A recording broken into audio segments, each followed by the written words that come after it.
The other thing is, too, is that the book that we're going to be talking about with our two next guests as well is in many ways falls into your bailiwick as well, Lindsay. In some ways, it is. My what? Your bailiwick. My bailiwick. I haven't heard that word before. Look it up. You're going to love it because when you get it, you're gonna love it. I won't look it up. Can you just use it again in a sentence? Well, like in my wheelhouse. It's in your wheelhouse, exactly. That's what it is. It's your wheelhouse. He likes, by the way, it's funny. This is from their book. He likes to describe himself as a map maker and a guide on a pathway towards genuine self-discovery, offering universal lessons and practices that apply well beyond Aikido. Obsessed. And I might need to take Aikido. Yeah, I mean, that was one of my thoughts, too. I thought in my copious spare time, I really want to jump into this. Guys, if you just want a book that is a story about a life and a story about a methodology that is at the same time a great book about self-help, I can't recommend it enough.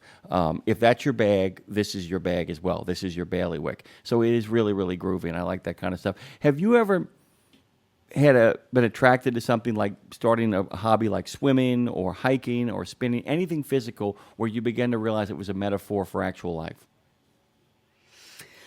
It can be 20 years ago too, Lindsay. You haven't got to be doing it now. Thank you. Okay. Well, yeah, I mean, I was a dancer for a long time, and that was how through dance I was a cheerleader and gymnast and dancer. And those were, for me, without subconsciously, those were my ways of expressing myself before I'd really found my way onto stage for songwriting and performance in that regard. So, yeah, I think at risk of stating the obvious, dance and movement of my body in general was a way for me to express, was a way for me to get things out and emotions out that maybe I didn't even know I needed to when I was younger. But I also realized last night that especially when at whatever point in your life you decide that, health is important. Hopefully that's younger than older, but I have decided it's very important. I know it's important, but I've gotten on board with it now. And I realize when you find something, like for me, Pilates has been a thing that I really like. It's my weight. I don't like cardio. I just thought, oh crap, I guess I'm going to be a big fat unhealthy blob my whole life because I don't like to work out. That was like what was running through the back of my head until I found something I really liked. I did bar classes right before Freya was born, and I went every day, and I was kind of obsessed. And then I had a daughter, and I lost my life is what happens when you're busy making plans. I will say this really, really quickly. That was Claire's discovery when Claire went over to the health center and took the swimming lessons and finally learned to swim at 31, 32 years old. It changed Claire's life. Everybody is an athlete. You simply haven't found your sport yet. The other groovy thing about this book, Lindsay, is that its division. It basically gives us a biography, and then it moves rather nicely into a lot of personal anecdotes about its subject. And then after that, it swaps into a real kind of self-help, self-discovery kind of thing. I do love the fact that and we'll get into more detail about this, but it's really about finding the energetic dimensions of yourself for yourself. I love a good dimension. I travel through many every day, so I'm ready now. You guys, it is Road Gang Radio. We're talking Aikido next. Joining us, our guests, Laurin and Bob will both be on. We're going to dive into who they are, dive into what this practice is, what it means for your life, for your expansion, for your presence in the world. It's going to be a great conversation. You don't want to go away. This is a quick break, y'all. I'm talking like 2 minutes. Just take a deep breath. We'll be right back. Aikido, the Art of Transformation, the life and teachings of Robert Nadeau.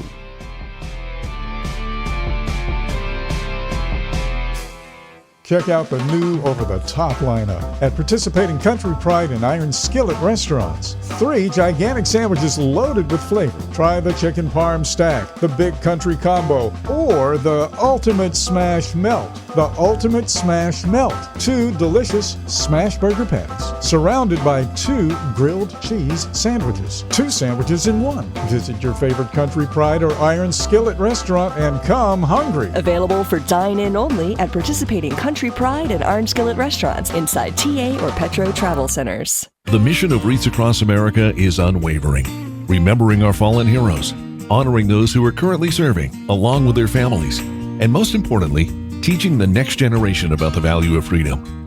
And you can join our mission with a $17 donation that sponsors a fresh Maine Balsam Remembrance Wreath. Each wreath will be laid in honor of a veteran who gave the ultimate sacrifice for our nation. To sponsor your wreath, please visit wreathsacrossamerica.org. That's wreathsacrossamerica.org.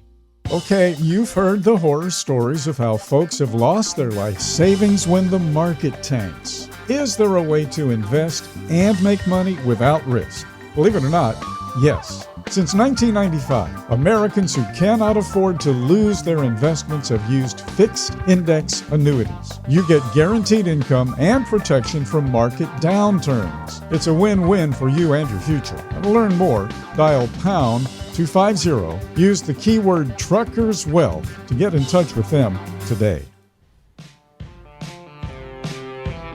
This is Road Gang Radio, and you are riding shotgun once again with Jimmy Mack and Lindsay Lawler live from Fastport Studios. We live, baby. I'm going to ask a little boon of grace from both Lauren and Bob here as I unpack their biographies for you guys. I'm not a master of all pronunciations, but I can tell you that Laurin Herr and Bob Noha join us this morning. Laurin began Aikido training in 1971, a student over at Cornell University. He was inspired by his first experience on the mat, studied Japanese intensely, moved to Tokyo, entered a dojo as an unranked white belt, earning his shodan there in 1976, spent his formative years with the Kamano Juku Dojo in Japan under the training of, like I said, I can go through all these names, guys. There's a lot of impressive people here. Returning from Japan, he continued his practice with Terry Dobson at the Bond Street Dojo, lived in New York City, then Tokyo, then New York again. Laurin settled into the San Francisco Bay Area. He met Robert Nadeau in 1998 and has been training with him ever since. Herr is a senior instructor at the Aikido of Mountain View. Off the mat, he is president of Pacific Interface Incorporated, an international consulting company based over in Oakland. Bob Noha, by the way, began practicing Aikido in 1966 in Mountain View. It's all he knows. I mean, well, he knows a lot more. He came out of the womb practicing, apparently. I'll tell you this, man. Shortly thereafter, began training with Robert Sensei, and the start of a lifelong friendship. Bob started the first Aikido school in the D.C. area in the 70s, taught arrest and restraint tactics to U.S. military police at Andrews Air Force Base in 74, Wow. and then in 75, founded the first Aikido school in Buffalo, New York. Bob traveled to Japan to further deepen his Aikido training in 98, 99, 2006. He founded Aikido of Petaluma in 1983 and continues to serve as its chief instructor. In addition, Bob is also a devoted student teacher of Tai Chi and has a background in several other martial arts. It is our absolute pleasure. And as I told you guys at the top of the show... Guys, that's all the time we have. That's Sorry. it. We're out of time. But it is our pleasure to introduce two of the authors of Aikido, The Art of Transformation, The Life and Teachings of Robert Nadeau. Good morning. Welcome to you both, Laurin and Bob. Thank you for being here. Good morning. Good morning. So excited to have you guys. Okay, this is listen. I love to travel beyond the ethers as much as possible of my mind, but also I'll tell you guys, it's that balance of finding the balance of connecting with your inner self and maybe a spiritual world and your own power, but also being able to be grounded and stay present on this earth. And I'll be honest, I struggle with that a little bit, finding the balance between the two. I'm usually all in or all out. And so let's just start from the beginning. We went through this book, but I want our listeners to get a brief understanding. I'll let you two decide who is the better one to give the quick overview. And I know it's not a quick thing, but for these purposes of what is Aikido, and maybe just to each one of y'all, why has it transformed your life? We'll start perhaps with Bob. Well, I'll take that first crack.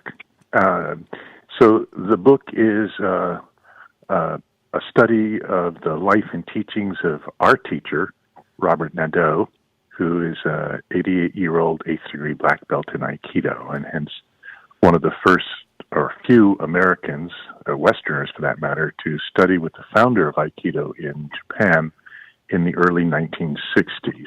He then returned to California and helped develop the art and spread it not only through California but around the world. He engaged with what came to be called the Human Potential Movement as it was taking off, and he taught for many years at Esalen Institute on the Big Sur Coast, and helped spread the inner teachings of Aikido, not so much the martial arts teachings, through a wide variety of people that he came into contact with at Esalen. The book itself is a combination of three things. The story of his life and how he transformed himself from a James Dean wannabe living in Redwood City, California, to a master teacher, world-renowned. It also includes a very simplified version of his teachings that can help anyone, whether you're an Aikido student or not, develop a more mind-body harmony, more energy, more fullness, a better version of yourself. And it also includes 80-plus stories from his students about how they were impacted by his teachings, by their experience of him, by training with him. And so it's a very unusual combination of who he is, what he teaches, and how people reacted to him. There's no discussion about Aikido techniques, put your foot here, put your arm there. It's all about an inner study, which is accessible to everyone. Let's pivot to Laurin for a second, really quickly, and get the other side of the equation, and get your thoughts on Aikido and your relationship with the book and how it gets created. And actually, that was Laurin. Oh, you got to. Okay, I'm gonna do a great deal with you guys. I promise you, I will use your name So good, Bob. Give it a shot. Thank you, sir.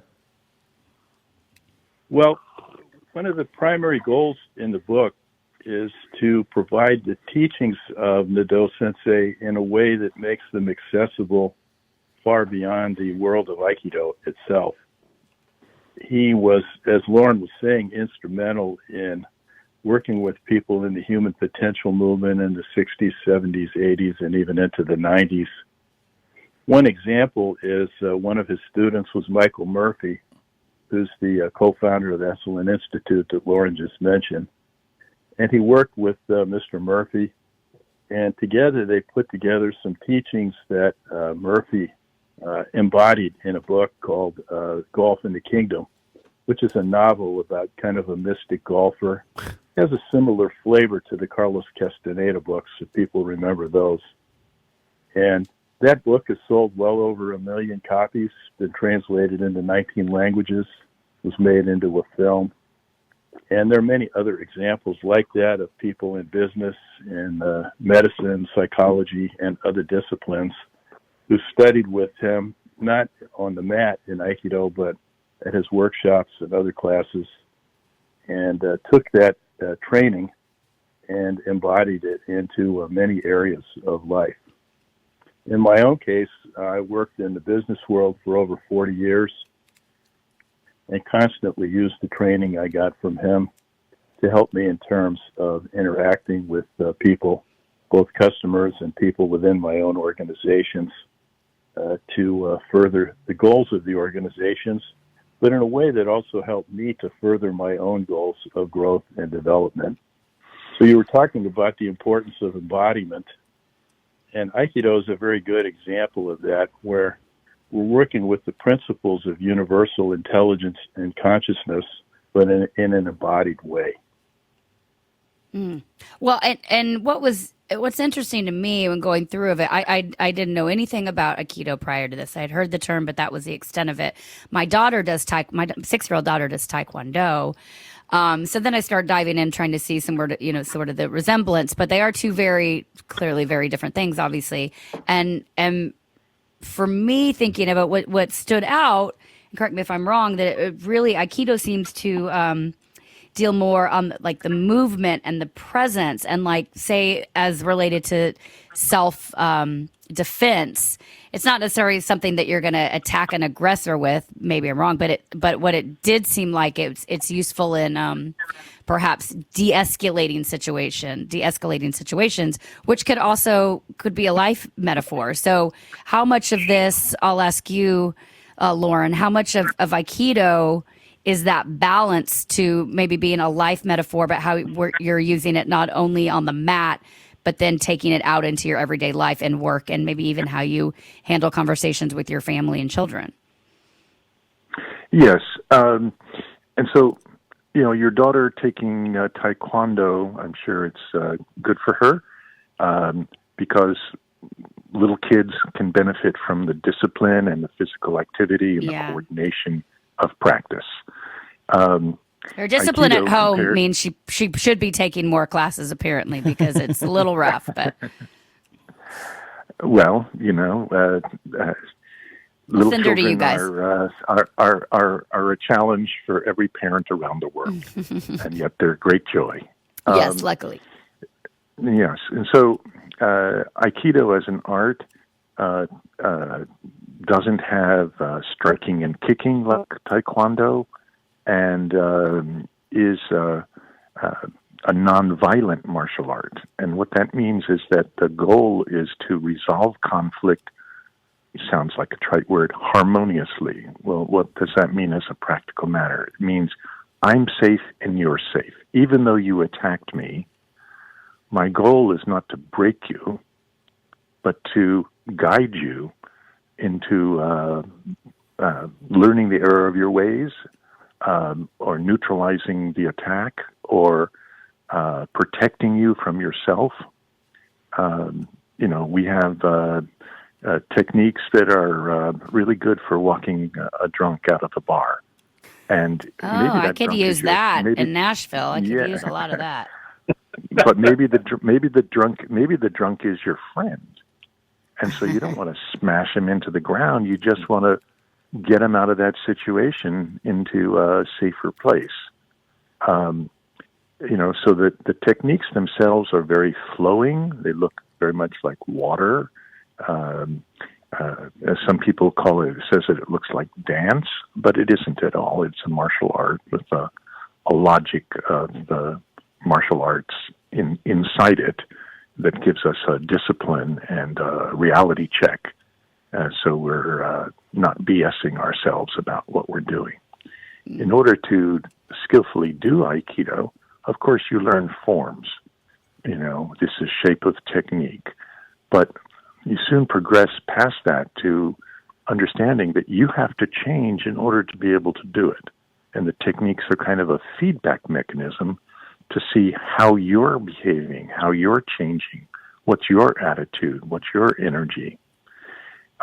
Myself personally, I worked in Silicon Valley for many years, and I've been a business consultant for a few decades. And I find that Aikido has been extremely helpful in my business and in my career because it gives me a philosophical approach as well as a practical technique for dealing with conflicts wherever they arise. And that might be, a conflict that is at work. It might be a conflict at home, an argument, a disagreement, a negotiating session where the two sides are, having trouble coming to agreement. And Aikido is a way of making peace between people. We train in pairs, and so it's a very important aspect of the training is your relationship to your partner, and therefore how you communicate, and especially that communication. A lot of Aikido, we don't talk a lot during practice, and so it's nonverbal. It's what do you actually do? How do you move? What is your, as I said before, what is your attitude? Are you trying to hurt somebody, or are you trying to, blend with them? And that makes all the difference in the world when you deal with people, at work or at home or, out in life. I wanted to follow up to kind of go back to the book in regards to the first of the three triptychs, the biography of Nadeau. It's almost a great value lesson for anybody that is seeking to learn a new discipline because he tries, and I don't know if he's consciously aware of this, he arrives in many ways as a blank slate. You talk about a former Marine, you're talking about a former police officer as well, but anybody who is looking not to be a cultural appropriator could really take a page from his book. He really leaves himself open. He leaves himself open. He is a genuine student as opposed to a tourist. And it's a good way to kind of begin any sort of discipline as well. And either one of you can comment on that. But it feels like that his life is not only a great story, but that his life in and of itself is almost an evangelism for what you need to be in order to receive this sort of training. Is that fair? Yes, Bob, why don't you take that? Okay, it is fair in the sense that he was looking for something more out of life, and rather than kind of taking a passive approach to see what came, he began training with the tools that were available to him at the time. So here we're talking about the early 1950s in Redwood City, which is near San Francisco. And so he started practicing judo with one of his high school teachers. He started practicing yoga with an interesting man in himself. His name was Walt Baptiste. And he was the first yoga teacher in San Francisco, but he was also one of the first Mr. Americas in bodybuilding, which is an interesting combination in itself.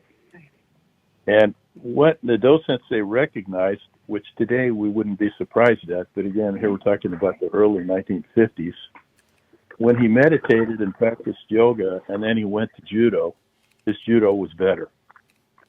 And that specific experience motivated him to look more deeply into the relationship between mind and body, between matter and spirit. So when he arrived in Japan, which originally he was there to study various martial arts, including Aikido, but when he saw the founder of Aikido, Morihei Ueshiba, he recognized very quickly that he had mastered this relationship between mind and body, between matter and spirit. And that was what he had been looking for since these early experiences with judo and yoga. And so his quest was motivated by a desire for something more, along with a disciplined approach to working with the tools that were available until he found exactly what he was looking for when he got to Japan. So we're talking with Bob and Laurin here, and the book is, again, as we've been, you can go to, well, which is the best site? Because I know you both have your own websites, but where's the best place for everybody to find out about the book? They can go to Amazon, go to Inner Traditions, which is the publisher. They have their own website, Barnes & Noble, and we have our own website, which Laurin will tell you the address of, which is www.nadeaushihan, NADEAUSHIN.com. And the book is Aikido, The Art of Transformation, The Life and Teachings of Robert Nadeau. So, it's I think, rare for an Aikido book to avoid the technical instruction and instead really focus on the energetic side of the art. And, Bob, you've described Aikido as, and I love this, an embodied functional spirituality. I loved that term because that, to me, that term was very balanced, which I love a balance, the embodied functional spirituality. So Bob, does that spiritual side ever surprise your students? Like they come in for martial arts and they leave with something deeper? Or for the most part, do you think people know that they're coming in for a more profound experience? Well, both things happen, but a lot of students are surprised at the growth and development that they experience. One example is I had a student who's a very intelligent guy. He was a computer programmer, and he told me a story about at work after he'd been training for a few months. One of his colleagues at work took him aside after a meeting and said, I don't know what's different about you, but you're a lot more likable and easier to get along with than you were before. And then backhanded compliment. Right. Well, it was a change that occurred that he hadn't noticed himself yet. And then a couple of months later, I didn't see him for a couple of months, and he came back. I said, "Oh, it's nice to see you again." And he said, "Yeah, my wife told me I had to come back and continue my training." If you want to stay married, you will become an Aikido master. That's an example of somebody who grew in ways that were unexpected to them. These days, Aikido has a certain kind of reputation, so a lot of people come into it expecting that it will help them to grow and develop in an interpersonal way. But there are still people who come in who were surprised by it, too. And I have a student, he came in as a 16-year-old high school student, his parents wanted to get him off the video games and into some more physical practice, and he was, through video games, was vaguely intrigued by martial arts. He struggled with the reality of it. You know, you actually have to move, you have to do things. You can't just like press a button. But he stuck with it, and we're watching him now. He's a sophomore in college now, and he's growing into an adult in front of us. And he's come back. You know, it's his summer vacation. He's off school. He's back in the dojo, and you know, he was a little reluctant. He was a little flaky. You know, kind of shy. And now he's coming out of himself, and he's finding, you know, a kind of nutrition, a kind of juice in the practice that he finds beneficial, and you know, it's helping him grow. And but every student is different, and some people come because they've been bullied. Some people come because they want to be stronger. Some people come because they want to be more assertive and less passive, and other people come because they've read about Aikido and they want to become more grounded or more centered. And these are all, you know, valid reasons for coming to a practice. Aikido is not something that you master quickly. It's a life path. And both Bob and I have been at it a long time. Our teacher's been at it even longer. And one of the joys of Aikido is that, you know, while we started as young men, we're kind of gray-haired now, and we're still able to practice. One of the, and like I said, there's sometimes that doing research of a book can be a really grinding experience, or actually getting people to kind of, you know, give you interviews for things. In the second part of the book, we get deep into people paying tribute to your instructor, to Nadeau, and it's just remarkable the number of authors, people who run companies, people who design programs. It must have been so life-affirming and reaffirming to read and to get these interviews down on record, because it goes from Dan Millman, very celebrated author there. I mean, a lot of great folks really kind of step up, and while each of their stories is different, there's a certain core value that kind of permeates out throughout the book. Was that joyful, that process of putting together the second portion of this book? Yeah, it was very much so. And one of the interesting things about it is we ran a couple of versions of the manuscript over to Nadeau Sensei so he could read it and see if we were on the right track. And he himself found it rather inspirational to hear a lot of these stories, because he said in a lot of cases people train for a few years and then go on with other parts of their lives or whatever. And so it was actually kind of inspirational for him to hear how much value his teaching had provided for people in all these different walks of life you just talked about. Yeah, I mean, Lindsay, when I suddenly, as I'm going through them, and I realize it goes from somebody as simple as just as precise as a silversmith all the way to a guy who actually was in the ear of the Supreme Allied Commander and the National Security Advisor of the United States, and at the same time implementing the Marine Corps' martial art program. I mean, it's just, it goes on and on and on, mm-hmm. and it just, it like I said, it almost kind of, like I said, reaffirms your own training as well, too. Is that the feeling of it? I mean, did you feel like, what a payoff? I mean, it's as if working on the book for him, it becomes about you and what you've decided to do with your life.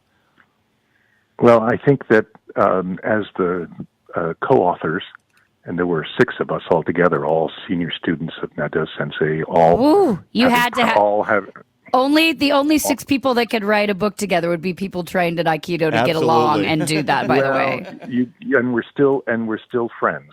There you go. But we definitely know each other more intimately now after working together. But all of us 6 authors have, you know, varied experiences.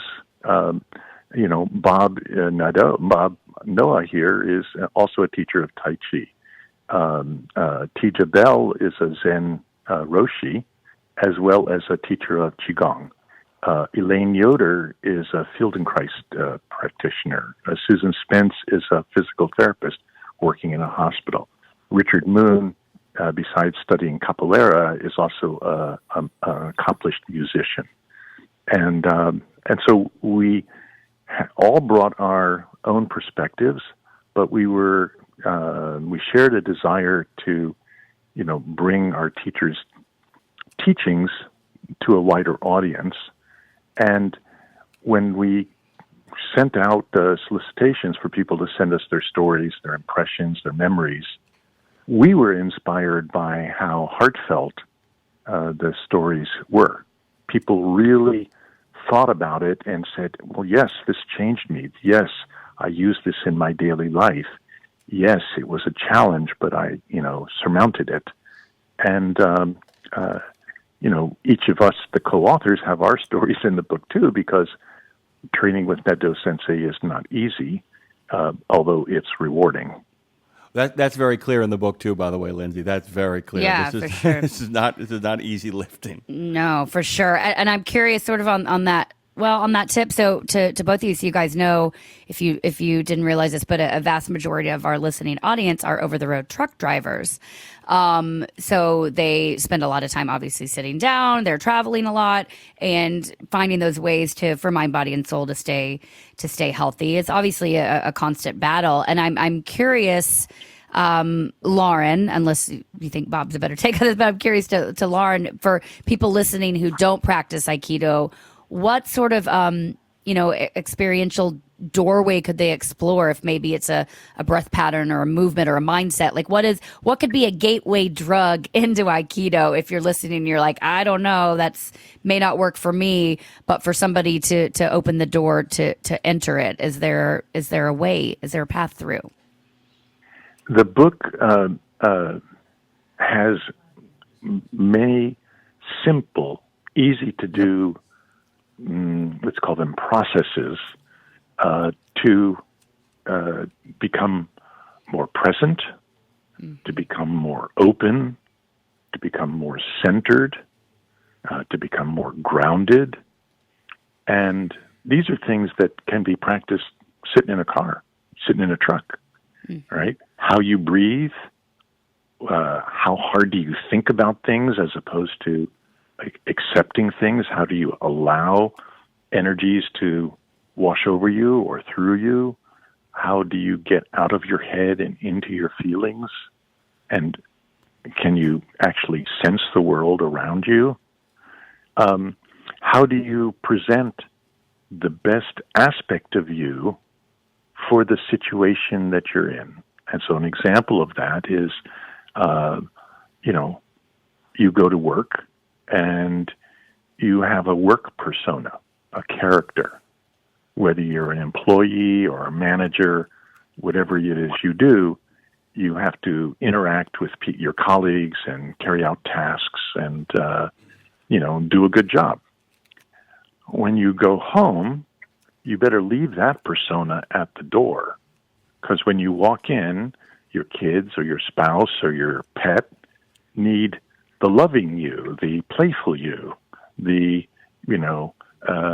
leader you, And so what Aikido does through these techniques and these processes laid out in the book to open and settle, to allow, to be present, enables you or helps you learn, not in a mental way, but in an embodied way, how to shift characters smoothly, without friction, without hesitation, to be the person you need to be for the situation that you're in at that moment. We have to let you guys. One thing I could add in terms of the driving part of it, my experience in the business world, which was a little over 40 years, my job was to go out and visit clients. So I put approximately 60,000 miles a year on my company car. Not quite the same thing as a truck driver, but in my career, I probably drove well over 2 million miles. And so a lot of the practice during that time, I was able to drive all that time without getting in an accident. And he owes it all to Aikido. It sounds like we're out of time. Unfortunately, Bob and Laurin, we're so sorry. We could talk to you forever, but It's so good, but make sure you check it out. Aikido, The Art of Transformation, The Life and Teachings of Robert Nadeau. Available Amazon, anywhere you buy your books. We will post a link to it. It will be in our Sleeper Cab library once that exists. Guys, thank you so much for taking the time. You've set us off into a peaceful day, so we're going to practice our presence. Thank you both. Bye. Thank you both. Thank you very much. Oh, man. I got to tell you, we didn't get a chance to talk about Pump the Pump, dude. I wanted to talk about that, but we got to take a break here. It's Road Gang Radio.